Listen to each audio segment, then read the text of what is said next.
I'd like to introduce Bob Schneider, who is on the governance committee with me.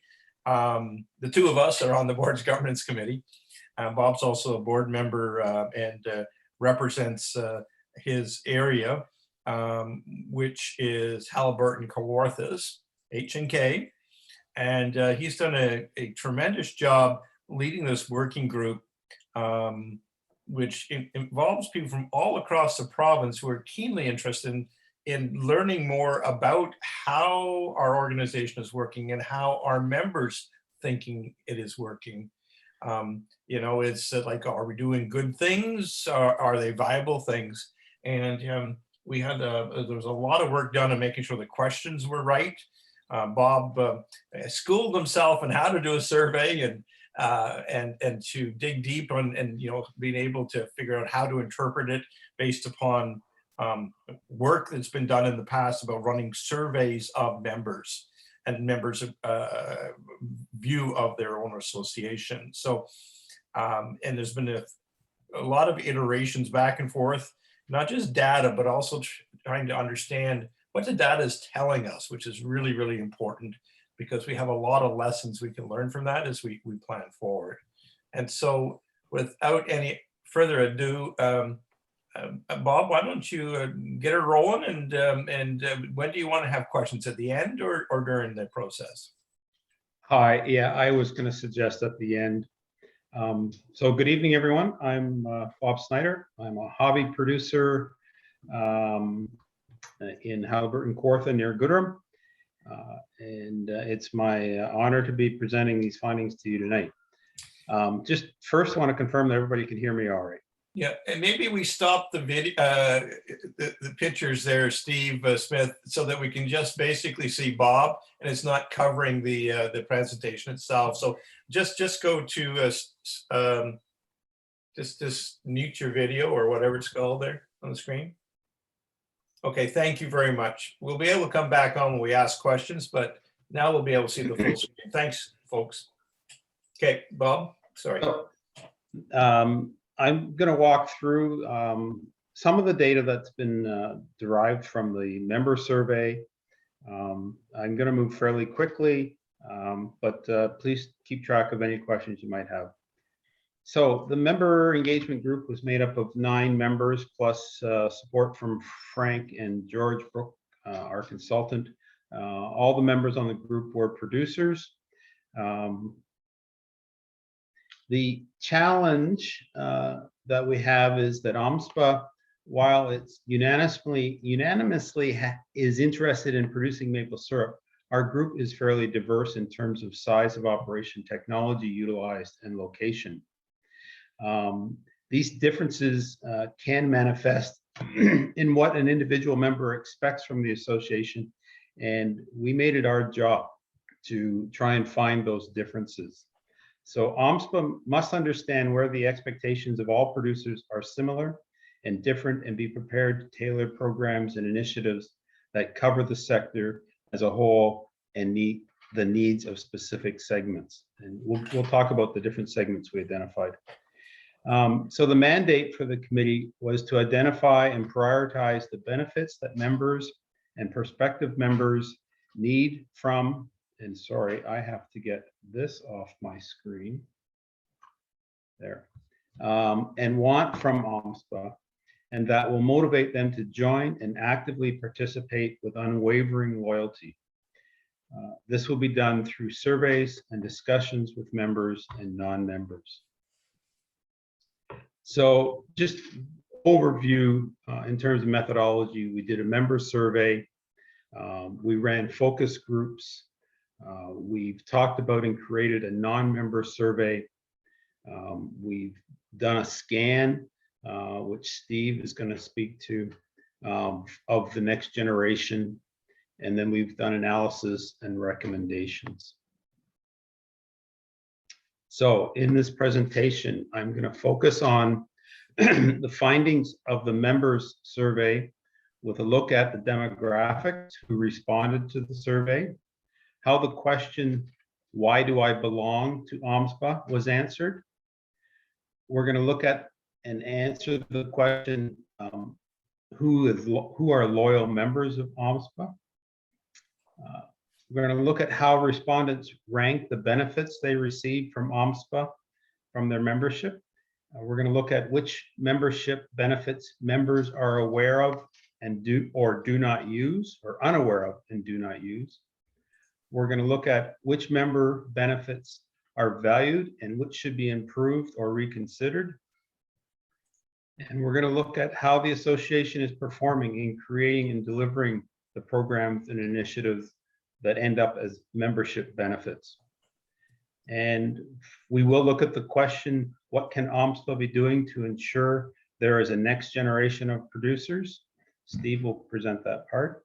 And then I'll run through some conclusions, recommendations, and next steps. So we ran a survey online in English and French, and we also mailed out about 30 surveys. The total membership is around 600. We had 204 respondents, which makes our survey valid 95% of the time with a plus or minus 5% variance. So it is a good survey. So in total, 32% of the members completed the survey. So for demographics, about 99% of the respondents were producers. We had a couple of associate members and 2 affiliate members also respond. 85% of the respondents were primary owners of the operation, with another 11% indicating they were family members. 90% of our respondents, their primary language was English in business, and another 7% and 3% indicated that they were bilingual or French speaking. And 94% of our respondents indicated they have internet access, but it's noteworthy to see that 20% of our respondents do not have internet access that is reliable enough for streaming. In terms of size of operation, this graph shows it shown 2 different ways. The blue is operations, and we had to establish some criteria in terms of size for grouping purposes. And the first group is under 250 taps. The second group is 250 taps to 1,000, and then 1,000 to 3,000, 3,000 to 7,500, and those operations over 7,500 taps. That breakdown correlates somewhat to what was found in the cost of production survey and the model that was developed. So what we found was that small and medium producers, those under 3,000 taps, make up about 78% of our respondents, while large producers over 3,000 taps made up 22% of our respondents. And what's interesting to note is the red bars indicate what percentage of those categories make up the number of taps. So those operators who have operations larger than 3,000 taps make up 76% of the taps. So we're skewed on the size of operations, but the taps are skewed the other way. In response to the question, what is your age? The largest segment of producers by age is the 45 to 64 age group, making up 46% of respondents. But it also is notable that the over 64 is almost 36%, 37%. And for those who are not used to graphs, n equals such and such a number means how many people were in there. Correct. So in that 45 to 64 category, 93 of our respondents out of the 204 were in that category, which made up 46%. We cross-tabulated the operation size by age, and what we found was that as the operation size increases, the 25 to 44 group becomes increasingly significant. So in other words, of those 17 producers that have more than 7,500 taps, 35% of them are between the ages of 25 and 44. It also, on the other end, the smaller producers, the 48% of the small producers are in the older category of over 64 years of age.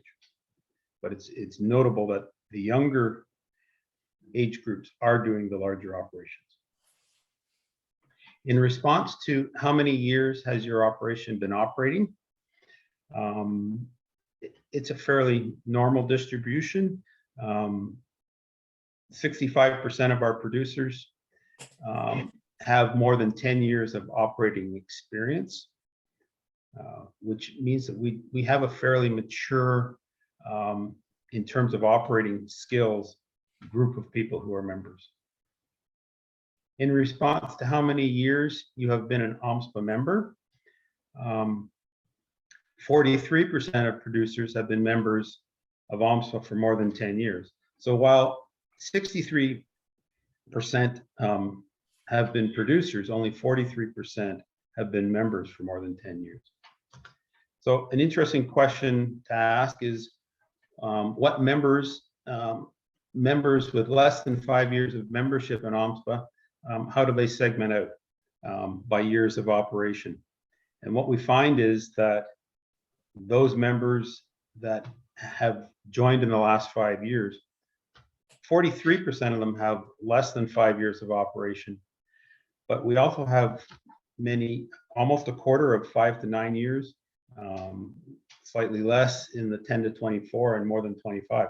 So it can be concluded that OMSPA continues to attract new members who have years, even decades of production experience. We're not just attracting new producers. To, do you consider your operation to be a hobby, contribute a portion of your less than 50% of your income or a significant portion of your income? 82% of producers are not reliant on production as a significant contributor to their income.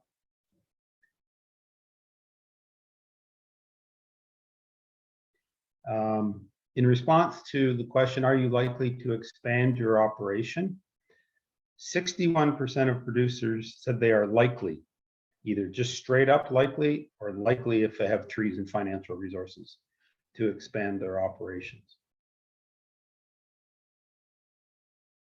When we cross-tabulated operation size by likelihood to expand, you can see for each grouping, so under 250 taps, the likelihood to expand is about the same at 32, 34, and 30%. But as we get into the larger operations, the likelihood to expand increases, and our largest operations are saying they're 53% likely, 12% likely if they have resources. But the other notable thing is that the response to the do not know question increased as the operation size increased. So of those larger producers, 18% have some question or hesitation. When we cross-tabulated the likelihood to expand by age group, again, the age groups 25 to 44 and 45 to 64 are 86 and 74% likely to expand. So that middle age groups have a high probability or high likelihood of expanding, while the older age group over 64 are 65% not likely, likely to reduce, or just don't know whether they'll expand their operation or not. So again, those younger age groups is where there's a likelihood to be expansion. In response to what has been your volunteer involvement in OMSPA, it's about equally split between members who have volunteered, been on a board, been on the provincial board, and those members who have not been active as a volunteer, which is good. It doesn't mean that the results are just our active people responding. We have some people who have not been active on organization boards and that sort of thing responding. So just a short summary, while respondents can be described as a fairly homogeneous group in terms of their membership type, ownership, language, and conductivity, other variables such as age, operation size, and years in operation do show some uneven distribution across the different demographics. Certainly the younger groups and larger operation sizes have increased likelihood of expanding. The needs of these groups should further be understood and considered for targeting when developing or improving OMSPA programs.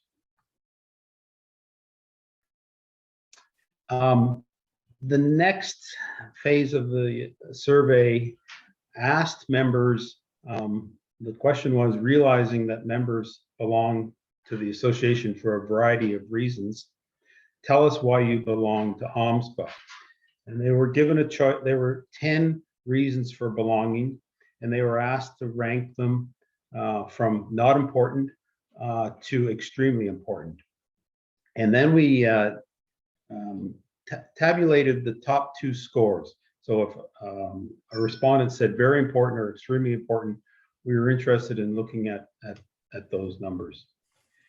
So of the 10 reasons that were given,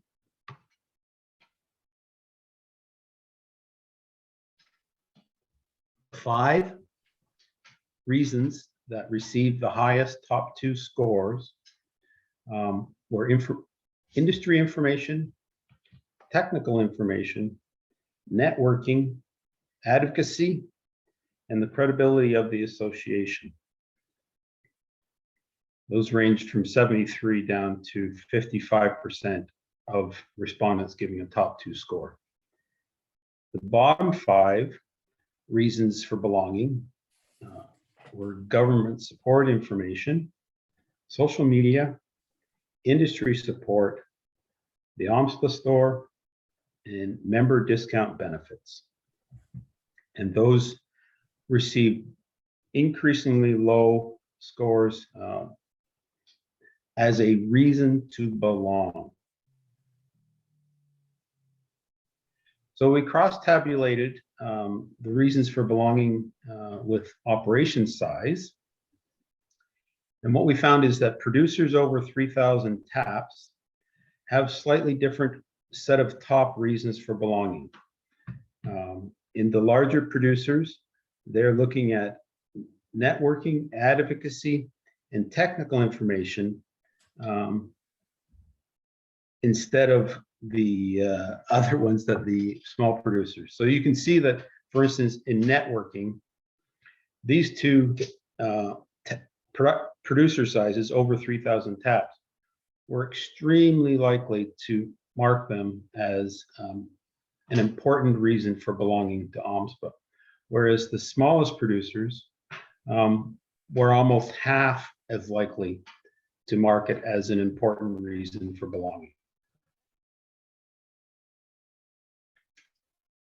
I should just go back and say, in the cross-tabulation that I'm presenting, I'm only focusing for the moment on the 5 top reasons. We also looked at the lower reasons, the 5 lower reasons for belonging, but I'm only presenting the 5 top reasons tonight. So when we cross-tabulated the reason for belonging by age, the 25 to 44 age group places less importance on technical information, networking, and credibility.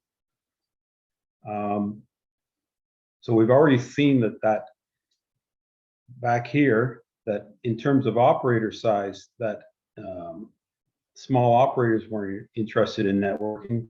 Now we're seeing that the younger age group, 25 to 44 are not interested in networking. So there's some interesting things going on there. When we cross-tabulated reasons for belonging by years of operation, with the exception of access to technical information, the other top reasons for belonging show varying support from the groups based on years of operation. So what is uniformly sought as an important reason by the producers is access to information from new product information, technical presentations, and workshops.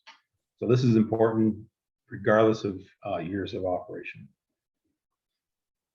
When we cross-tabulated reasons for belonging by years of membership, again, the networking one stuck out. Producers with less than 5 years membership weigh networking significantly lower than producers who have more than 10 years of membership. We also tabulated reasons for belonging by likelihood of expanding, and producers, regardless of their likelihood of expanding, are fairly consistent in ranking the reasons for belonging. So nothing was highlighted there. We also asked an open-ended question at the end of the reasons for belonging question, asking members what other reasons do they have for belonging? And different themes came out: training, product quality, product marketing, government relations, access to trees. So we'll continue to look at that information as we go forward. We also did an assessment on loyalty. So there's three components in this section to loyalty: the likelihood to recommend OMSPA to others, the likelihood of renewing your OMSPA membership, and the overall value of an OMSPA in terms of member benefits. So this section examines those three questions and then combines the responses to determine whether somebody might be loyal or whether they are a vulnerable member. So in response to the question, if someone involved in the maple syrup were to ask your advice on belonging to an industry association, how likely would you be to recommend OMSPA? 86% of members gave OMSPA a top 2 score that they would recommend OMSPA to others. Very strong response. In response to the question, how likely are you to renew your OMSPA membership in 2023, 92% of members gave a top 2 score. So again, a very strong response.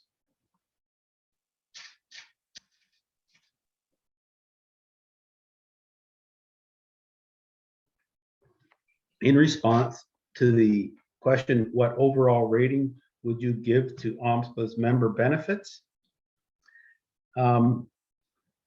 69% of members gave a top 2 score to the member benefits. Industry research seems to indicate that a score 70 or above would indicate a healthy association. The response here is at 69. It could be argued either way, that we're good or not good. Bob, also, it's probably worth mentioning when you say benefits, you don't mean discounts, you don't mean things of that nature. You mean all the things that could be of value to them that we are doing.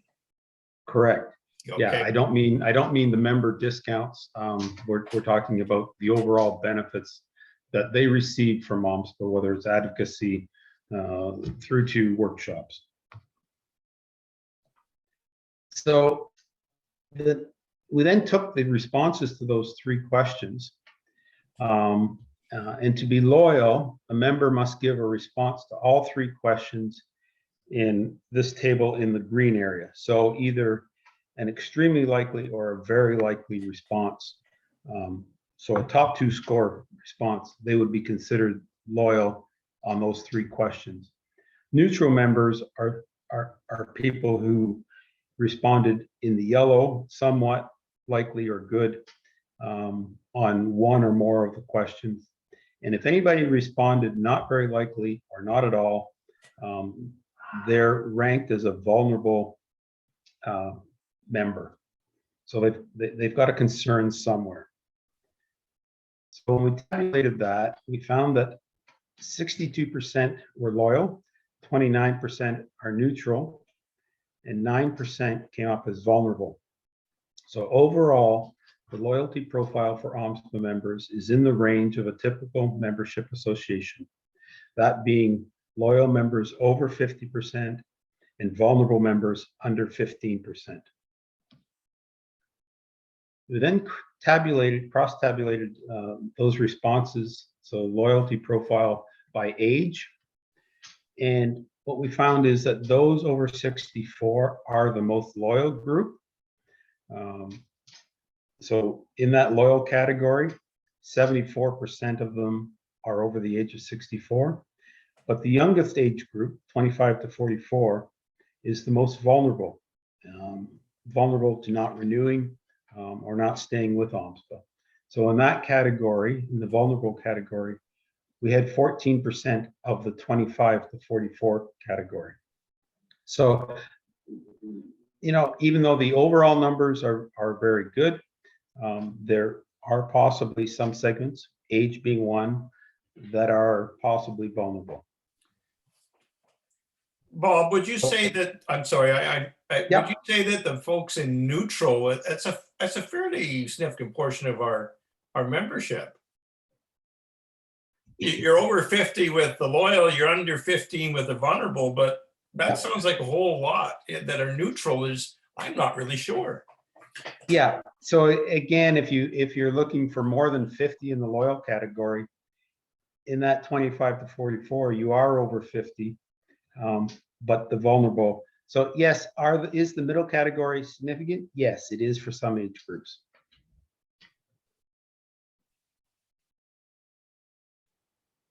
So in summary, 62% of members gave OMSPA a top 2 score in terms of overall value on the membership benefits. The overall loyalty profile is 62 for loyal, 29 for neutral, 9 for vulnerable. We know that those over the age of 64 are our most loyal group, and that the youngest group, the 25 to 44, is the most vulnerable to not renewing, with this category being 14%. There is some opportunity here to do a little more analysis, possibly by size of operation. The next questions on the survey dealt with member benefits. And the question was, how would you rate the quality of each of the following benefits derived from being a member of OMSPA? And there were 14 benefits listed, and they were asked to rank them from 1 being poor to 5 being excellent. They were also given the opportunity to indicate number 6 and 7 were, I don't use this benefit, but I'm aware of. And the other response was, I was not aware of this benefit. So below is the tabulation of the top 2 scores of how they rate the individual benefits. So again, from 73% of members gave a top 2 score to communications, 70% to the best practice manual, and on down through advocacy, member events, technology transfer, local chapters, and workshops. The bottom items were OMSPA's brand, consumer events, jug program, member blog, OMSPA store, social media, and member discounts. So they're indicating I'm not happy with some of these things that I receive as benefits. This is not why you belong. This is what are you not happy with. Bob, it's also probably worth mentioning the word quality in the question. which is, how would you rate the quality of each? So that's saying, this is good quality, not so good quality, etc. But later on, you're going to see some stats that show whether they think these things are of value to them. So make sure you recognize, folks, as you look at this, the question about the quality of the product / benefit we're offering. Yeah, just So the other, yeah. So the other two parts to that question were awareness, and on this bar graph, we'll take the jug program for instance.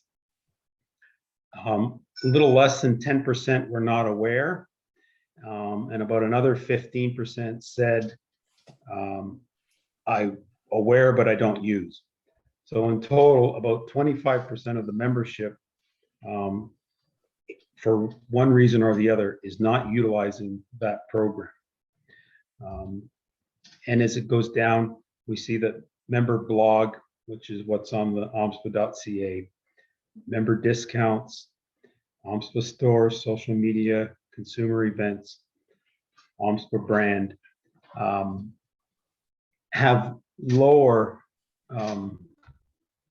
not aware or do not use ratios. So things like the best practice manual, advocacy, member events, technology transfer for local chapters, workshops and communications, the awareness and use level was above 90% on those, which is good. But we should pay attention to the ones at the top where there's less awareness. So we took the results from this question on how they ranked the quality of the membership benefits. We took that and we correlated it with their response to the overall question, and it produces a matrix like this. And it's a relative. We won't get into hard numbers here, but it's for relative, so we can see a little bit of what's going on. So on this matrix, the bottom is the performance, and 69% was the response to the question, how do you rate the overall benefits you receive from OMSPA? 69% gave it a top 2 score. So we also have that number for all the other benefits we listed. The other axis is derived by correlating the overall response to the individual response. So what it means is it indicates how important a benefit is to a member. If everything correlated 100%, they all gave the same response, then it would be extremely important. But in some cases, the correlation is very poor, which indicates it's not as important to members. So on this matrix, the ones in the green are what should be considered as important, and they should be maintained. They are meeting or exceeding member expectations, and they're valued by the members.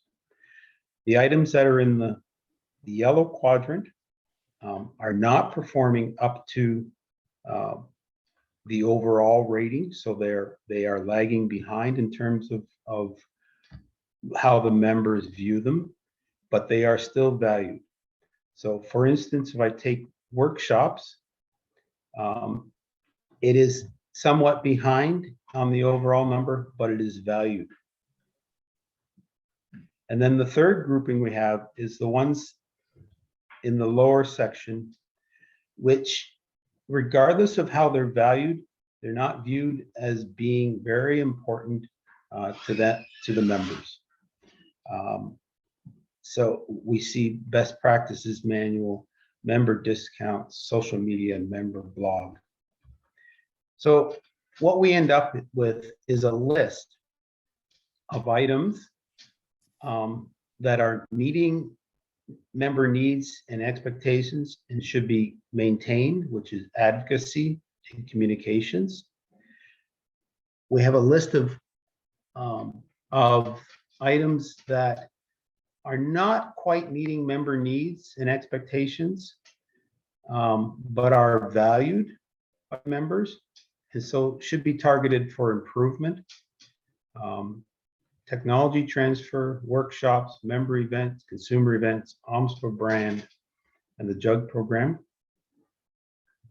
And then we have a list of items that have low perceived value by the membership, and regardless of whether they're performing well or not. And that's OMSPA store, member blog, social media, local chapters, member discounts, and best practice manual. It does not mean, Bob, I yes, was going to point out right here, earlier I said, people are saying the best practice manual is well done. But here they're saying it may well be well done, but it's not that much of a value to us. So correct. let's not confuse the two, because I think sometimes when somebody says, oh, it's really good, it's well done, they understand it to mean that, well, that's important. But this shows the membership don't think it's as important as, even though it's been well done. Or it may be dated. Or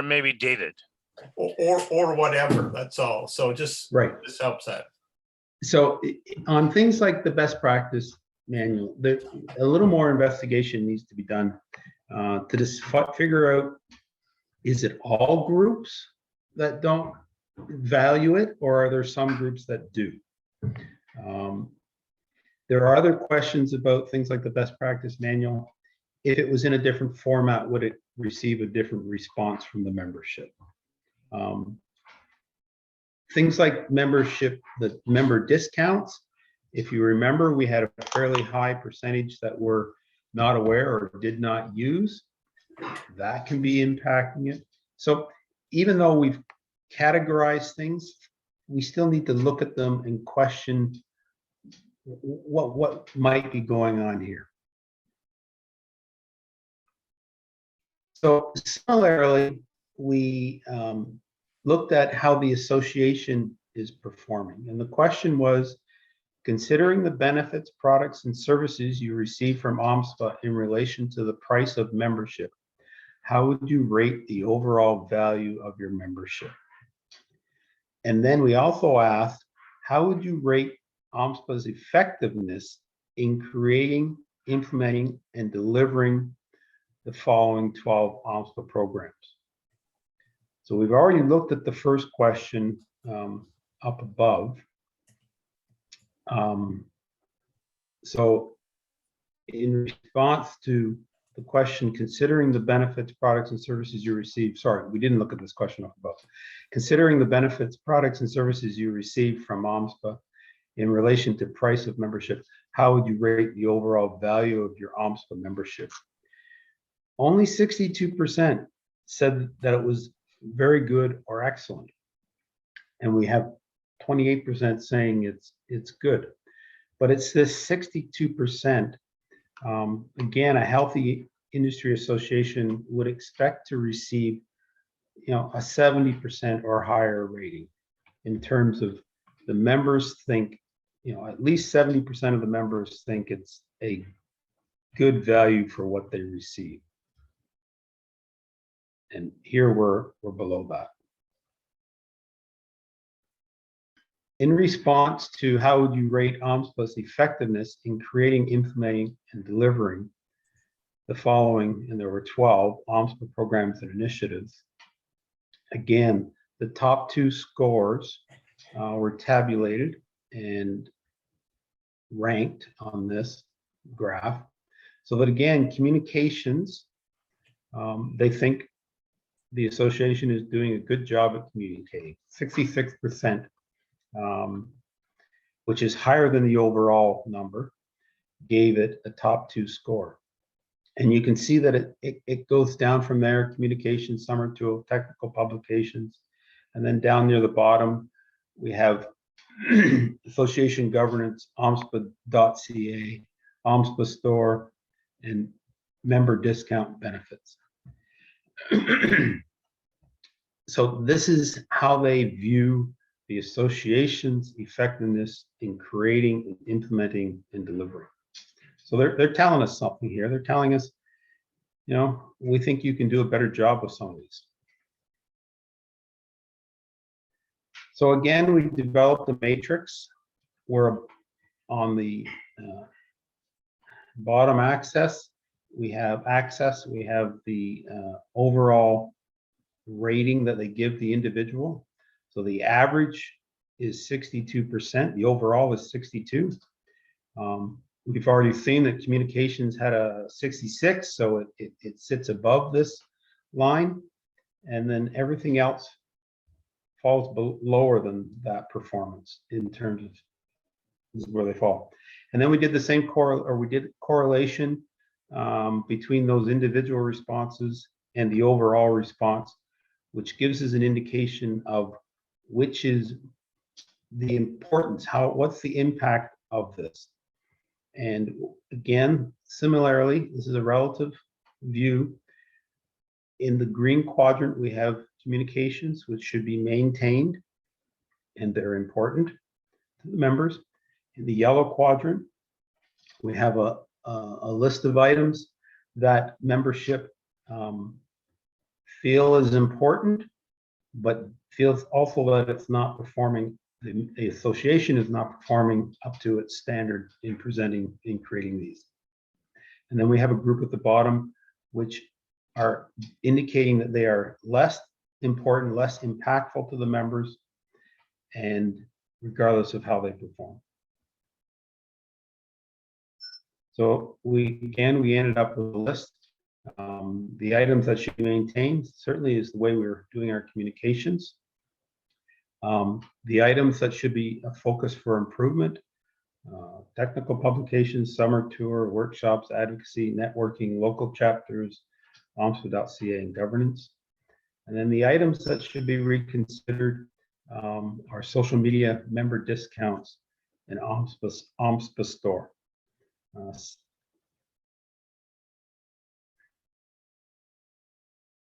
So at this point, I could take a few questions, and then we could let Steve come in.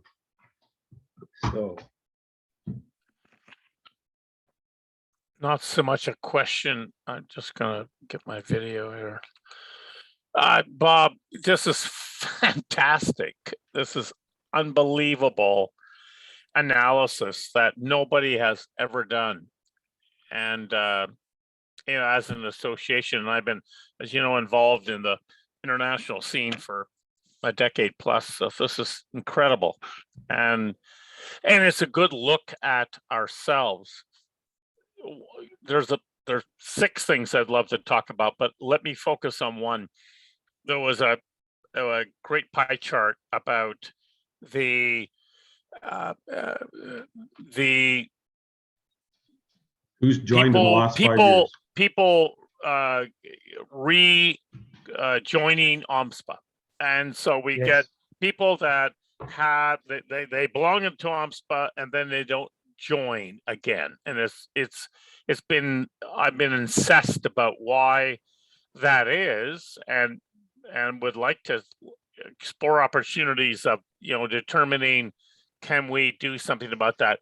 I know our survey didn't talk about that, but the folks on the line here today, perhaps we can quickly brainstorm a couple items, or maybe this is not the right opportunity, but it's a real issue to me. We get members that join, then they leave, and I've been incensed about it. So we did create a small survey that could be used with non-members as they don't renew, and that database could be generated. Reasons why they don't renew. It's something we should, not tonight, but we need to kick around, and I think it would be helpful for us to understand that and what to do about it. Thank you.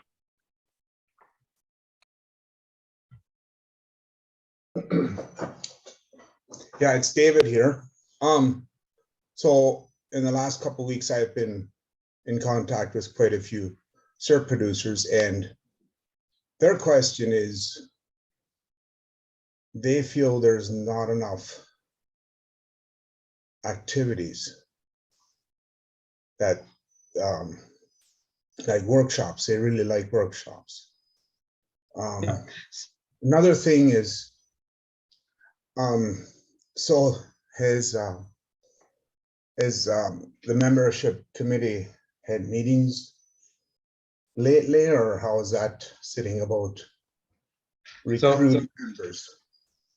So Dave, I'll respond to the first part there. So the survey does clearly indicate that members value workshops, they value consumer events, they value member events, but they've also indicated that they would like to see those improved.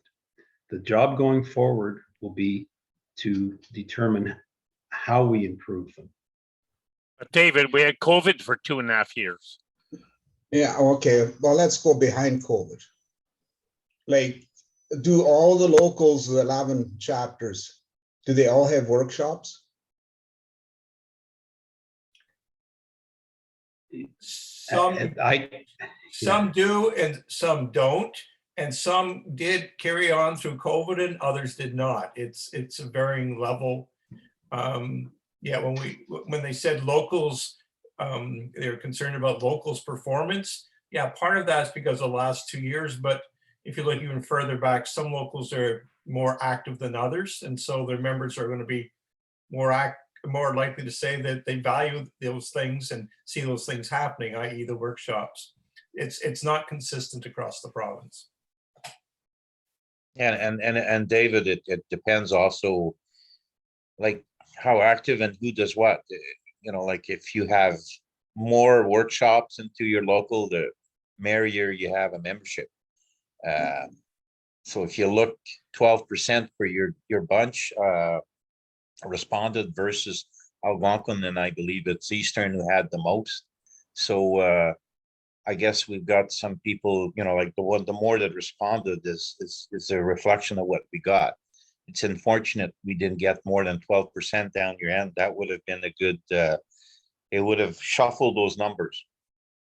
My question with that 12%, was that taken from the overall membership, or was that taken on account of each local, the amount of memberships they had?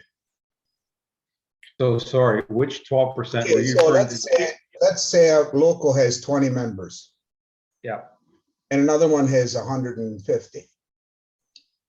So that 20 members, if let's say 12 of those 20 did the survey, and let's say 12%, let's say 30, 45 of a larger local. So is that, so my question is, what is that? So Rob, bring down the so I don't survey. need, I don't need to go back to it. Okay. The numbers we have are for the overall association. We did look to do a breakdown which, we did go by it, which associations had the highest response rate. And we did have some locals that were, if the overall average was 32% of the membership, we did have a couple of locals that were as high as 50% or more in response rate. And we also had a few locals that were down in the teens in terms of response rate. That is somewhat concerning because it does raise the question, do my numbers reflect the membership overall or just one segment of the membership? And at this point, we can't. Well, Bob, all you can really say, it reflects the members who responded. That's correct. And it's 32% of the overall membership. So it has, the information has credibility. And folks, let this not devolve into your local, my local, this, No. and that, whatever. That's not the point here, please. That is not the point. Yeah. So are there any other questions? If not, I'm gonna let Steve take it for a minute or two. I have a question, Bob. Yep. Yeah, Nick Bereznik. We have, there's a bit of a disconnect there with the best practices manual. Yeah. I see that, you know, you're talking about it being renewed every year, but it hasn't been renewed for the last 4 years. So it's not in the members' faces as it should be, because if we were doing the job that the best practices manual committee made absolutely we're adamant about, and that being that we have to keep this a living document. If you don't renew it, it starts to die, and it loses its potency. And even though there has been, and I have been taking this up with the executive, these updates have been done. They just haven't been distributed.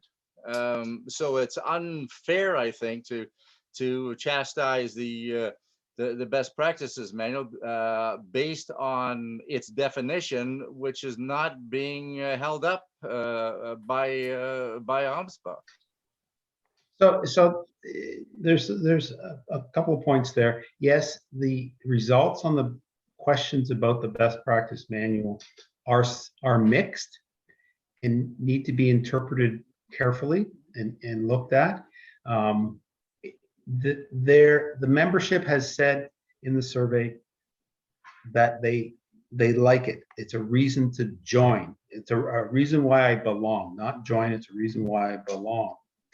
But at the same time, they've indicated that they are not happy with the way that it's performing or the way the association is delivering it. So there's some issues there, and they need to be looked at carefully. Bob, there's also a question from Robert McEwen in the chat. Do we have any data on the number of small producers versus the number that are OMSPA members? My feeling is that there are a very large number of small producers that don't belong to OMSPA and perhaps are not even aware of OMSPA. Yeah, if this survey didn't address that question, I have no data. I would probably agree with that assessment. But what we did learn from the survey is that the small producers, and I don't know the numbers off the top of my head, but even though the small producers make up a portion of our membership, they make up next to nothing in terms of the number of taps. The other thing to consider too is that you can't survey who you don't know. Meaning that we were only able to send a survey to people we knew and had addresses for. So it's very difficult to survey people we don't know where they are. And yet if we say, well, the various surveys done by Stats Canada or whatever, say there's a particular number of maple syrup producers in Ontario, we know we don't have that number. You know, we're what percentage of it? It's hard to say. 20% of it? Is it? Do we have 40% of it? We have the volume. We may not have all the producers or a small percentage of the producers, but it's really hard to survey people who are not identified to ourselves. And so the focus of the survey was what do members want and exceed and want and expect from the association. And how we've been performing. Yeah. Yep, and how we've been performing. Steve, are you ready to take this on? Certainly, yeah. So I'll go to just let me get this out of my way here. There. So Steve has, I think it's 3 slides, Steve. That's he's right. going to talk about some of the work that he did in research on the next generation. Okay, Steve. thank you very much. Thank you, Bob. I'm going to leave my video turned off because I'm not sure I have enough bandwidth tonight to have a video running. So basically what I've done is a research project. I visited websites and talked to a number of people in the United States and in Canada, 21 states and 4 provinces, looking at what maple syrup producing associations are doing to attract the next generation. And a lot of that also is being done at American universities. The funding model in the States is quite different to what we experience here. And there are rather large grant programs available to American universities, and many of them have chosen to look at maple syrup and how they can increase production and attract the next generation. So that's where the quotes come from that are on this page. The report that I have lists a whole lot of quotes and information, who's doing what, who's got what ideas, and it's a compendium of information as OMSPA moves forward with this strategic development plan. They can use that information to, we don't have to reinvent the wheel. We can use some of the pieces from all over the place, which is great. If you want to move on to the next slide, please, Bob.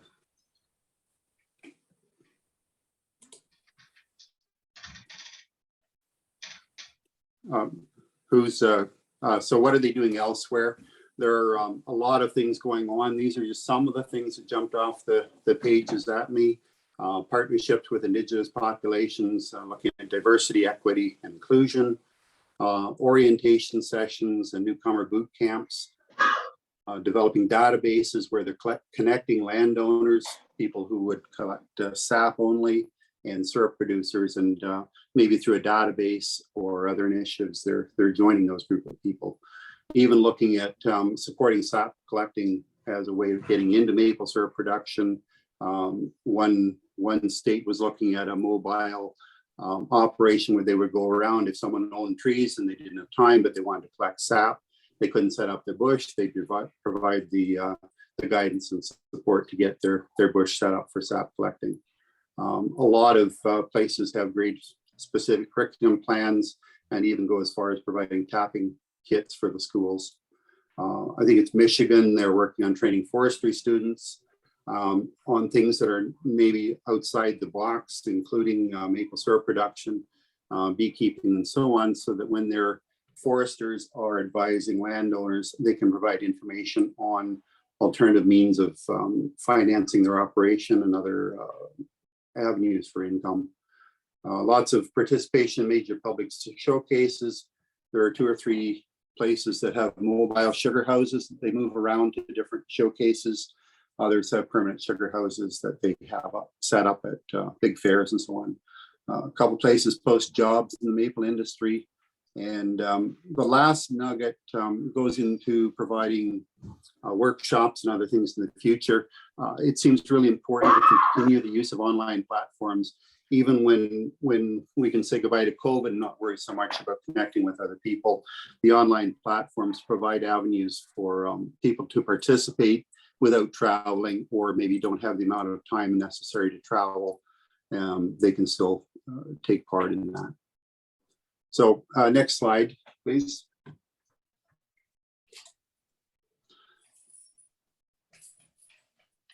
So with all of the information that I have, it's a long report. And what I did was just take out 3 suggestions that OMSPA could consider. There's a lot of really good stuff going on within OMSPA. There's a lot more stuff happening elsewhere through Canada and the United States. So just some ideas that perhaps we can establish and even strengthen partnerships with Indigenous populations. There's a really good reconciliation toolkit that's available to help us should we choose to go down that route. Perhaps a more formal orientation or boot camp mentoring program would be in order. Nova Scotia is also going through a strategic development plan, and they have just started putting together, they're running their first orientation boot camps this spring and summer. Ohio's doing something similar. So as I say, there's information there. We can use information from other organizations to develop more things for Ontario. And then the third nugget there is developing a more robust school-age program. We have an organization in Ontario called Egscape, and what they are is an educational organization that goes from school to school, COVID aside, they'll go from school to school and present information about different aspects of agriculture in Ontario. They do have some resources on maple syrup production that could be enhanced if we worked with them. Also with 4-H, there are a couple of 4-H clubs in Ontario that work with youth in the maple syrup business. 4-H people have offered to work with OMSPA if we want to go farther in terms of developing resources. And then something else I learned in terms of school age, we have at least two schools in the province that are high schools that integrate maple syrup production with a high skills major specialty in the program. So it's a really some good programs happening already in Ontario. And then just the last part there, reviewing resources developed by the Dairy Farmers of Ontario and New York Agriculture in the Classroom. They have some really good stuff. The dairy farmers have a lot of good information for face-to-face programs with kids, virtual programs, and they also have some online gaming that they're using to teach youth about dairy farming in Ontario. Some really good ideas there that we could use to develop school-age programs, make them more robust in Ontario. So basically, I produced 2 reports. One is quite long, deals just with maple syrup producing organizations in North America. And then there's addendum of information, what groups outside of the maple industry are doing, most of them in Ontario. And then the Wine Growers Association of Canada are listed in that. So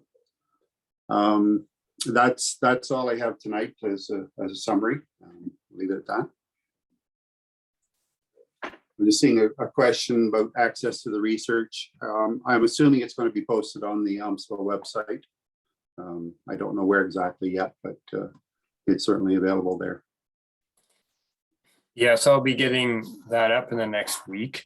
And if you go to omspa.ca and to the strategic planning tab, you can pull it down and find, recording of this. You can find postings of all the reports from the working groups.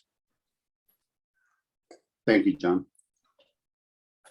So that's all I have tonight. Thank you, Steve. Would there be any other questions for Steve? Or okay, hearing none. So just in conclusion, the membership survey was conducted, reveals that there are several factors that suggest OMSPA is not as healthy as it could be and should be. 62% of members gave the overall value delivered by OMSPA a top 2 score. In a healthy industry association, we would look for 70%. 69% of members gave an overall rating to the benefits, member benefits, whereas again, we would look for about a 70% rating. The members rate the majority of individual services lower than their overall level of satisfaction. So where we had a 62 score, most of the individual items were below that. While the survey indicated that there's still significant loyalty to OMSPA within the membership, there are signs for concern. The youngest age group, the future of OMSPA, is far less loyal than the oldest age group. In addition, the engaging members working group points out that there is likely residual loyalty to OMSPA within the membership that has been drawn down for the last 2 years as COVID significantly reduced OMSPA activities at the local level. Bob, I just wanted to point out that when you said 62%, it said expect a minimum rating of 70. We're not trying to strive for 70. It says a minimum rating of 70. When we said 69, a minimum rating of 70. So we're below the minimum rating. So it's not that we're just only a point off of 70. That's the minimum rating. Correct. We should always strive for higher. Yeah, and it's right here. This is not untypical, right? Like the last 2 years have created profound change in organizational health and involvement, and a new way of doing things. So the issue to me always is, okay, so here's where we are. What do we do now to pivot to the future? And are there some different approaches that we need to make? And that should be the discussion.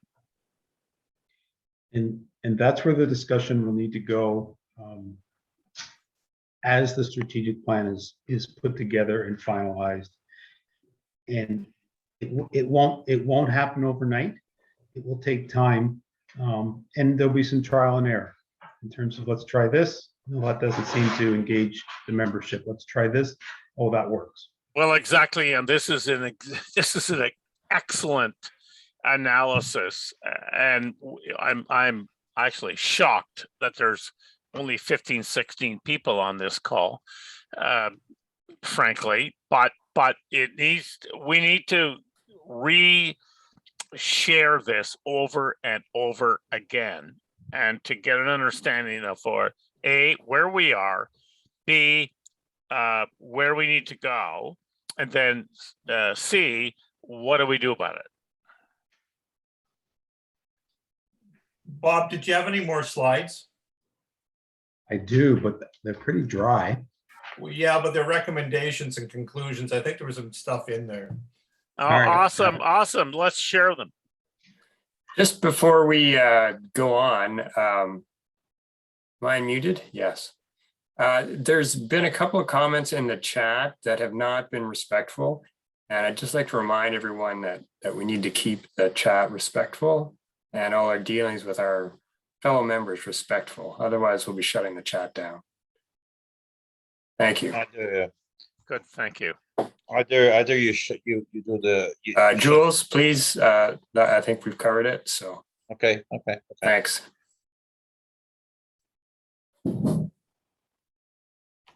So recommendations. Am I in the mute? Yeah. Recommendations. OMSPA should increase its understanding of its membership segments to effectively develop benefits and programs for specific member groups. OMSPA should consider how smaller and younger producers can be enticed to network opportunities where mentorship of the next generation may result. OMSPA should continue to develop the profile of non-members, loyal members, and vulnerable members as a guide for recruiting and retaining new members. OMSPA should prioritize which membership benefits to improve, giving consideration to which areas are easier to improve, which areas would generate more support for improvement, and which areas have available resources for improvement. OMSPA should methodically communicate to the membership how and when changes are made to both the organization and membership benefits in order to keep membership informed and build loyalty.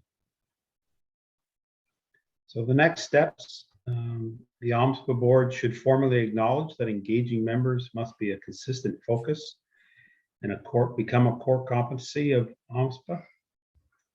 Should develop a comprehensive member engagement strategy, which should be included as a near-term high priority goal of the OMSPA strategic plan that is under development. And development of the member engagement strategy should be tasked to a committee with board representation across OMSPA's full range of activities. A new committee could be struck specifically for this purpose, or a subcommittee of the governance committee. That ends. Thank you very much for listening to this presentation. Any other questions? I have no questions, Bob. I just want to step in here to say, first of all, a couple questions need to be answered. So one is probably a lot of farmers are right on the land right now. So probably one of the reasons why there's not quite as many members on here that should be. They're going full tilt here, I know, in Eastern Ontario. So It's been a late spring. Another thing is that there was a members meeting that was held approximately 11 months ago, and that was headed by me. As I stated in the May board meetings, that we were waiting for your work. And I'm going to say you and Steve have put an amazing working group Incredible. and recommendations and everything else that goes with that the membership committee can now together again and actually probably have years of work in front of us now, years of work. Whereas before we would pretty well, you can only do so many benefits and you can only do so many certificates and honorary things, but now we've got something, we got meat, like you say, we've got meat to work with. And I know you didn't do this overnight. You've got hundreds of hours into this. So I take my hat off to you and Steve for the excellent work that you have done. And there's really not much more I can say to that, other than all the working groups have gone way above and beyond what I ever expected. And I think, Ray, you as an international representative and would realize that the work that's being done, I think, is at a very high level and better quality than any of us ever anticipated. Well, I want to bring Bob to, and I echo your compliments. It's outstanding. And I want to bring Bob into the IMSI world to no, seriously, we need to have an analysis like this on where we are internationally, and it's outstanding. And it focuses us on, it's not a critical process. It's not a criticism process. It focuses us on, okay, so we have an issue. What do we do about it? And let's work towards making some progress. So Bob, outstanding. I have, I've been at this stuff for 45 years. You've done an outstanding job of looking at ourselves, and we have some positive parts, which is all good, and we'd love to have the positive parts, but we need to, as leaders, step up and say, gee, we got some work to do, and that's healthy, and that's extremely healthy. So hats off to you and to the group. We all, I know, filling out the survey, I went to my gut and said, here's what we need to do. And I hope folks did that. So I'm going to bring you into the international community, Bob, and analyze the process that we used to determine our health. So good for you. Over to you, Frank. Bob, you just got more work. Just realize that. No, what I'm suggesting is a straight presentation of what we did, and here's the analysis, and to stimulate some discussion internationally about our value as an international organization. As you know, we are a member of that organization, so that's healthy. It's a good thing to do. Yeah, Bob, it's probably, I mentioned at the very beginning when I introduced you, like you studied and found the methodology to use. You didn't just go off one day and decide to collect information. You actually learned how to do this for this study. And the methodology came from where, Bob? Yeah, it's incredible. Sorry. So the survey structure and methodology was developed by Association Metrics in the States. And the resources I used were their free resources online. Wow. Wow, that's amazing. That's again great. Awesome. Unbelievable work for you and your group. Unbelievable work. And I just want to say thank you again as the Ontario Maple Syrup Producers Association's president.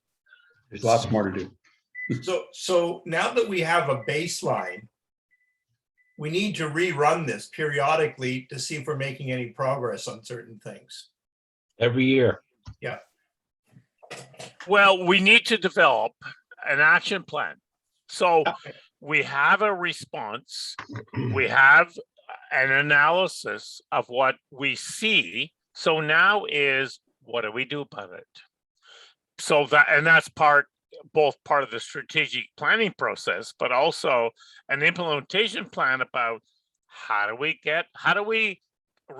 keep, I'm not going to deal with it, but the youth members, how do we find them? How do we retain them? So we need to develop an action plan.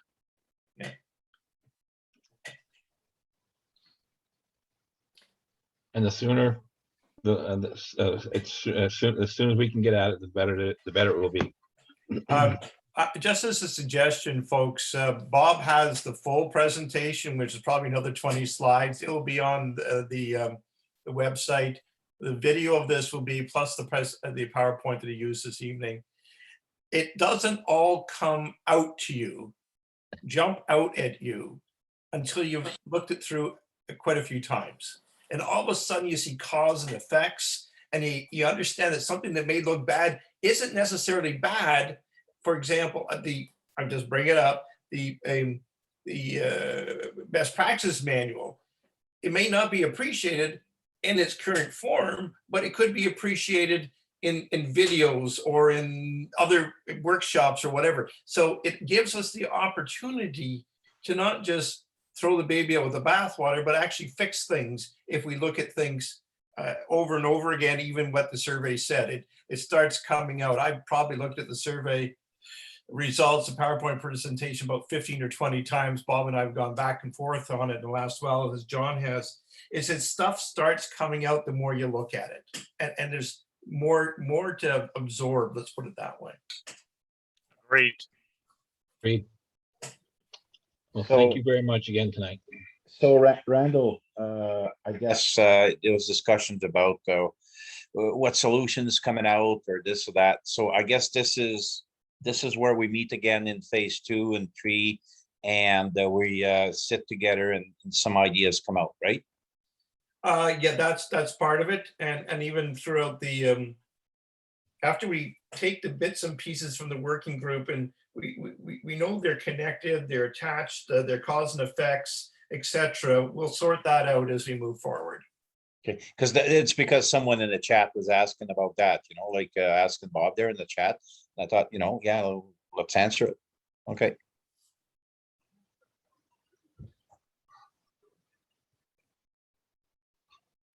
Okay, did I kill anything or traumatize Nope. anybody here? No? Yeah, you killed the meeting, Jules. Jules, you killed the meeting. Back to you, John. So if Well, one there's of the nothing more, things is, I know that Leanne Thompson was very much looking forward to getting this presentation, putting you on the spot, Leanne, because the work of the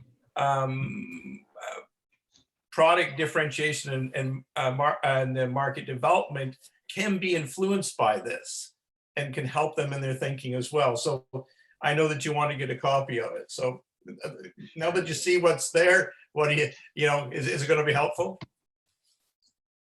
I think it's very helpful for all of the working groups and informing them going forward. And I think context is important, and conversations around, what we have, our recommendations and others going forward. I think it's great. It's wonderful, Bob. And I got it from Bob earlier today, so I have it in my hands. Thank you. Good.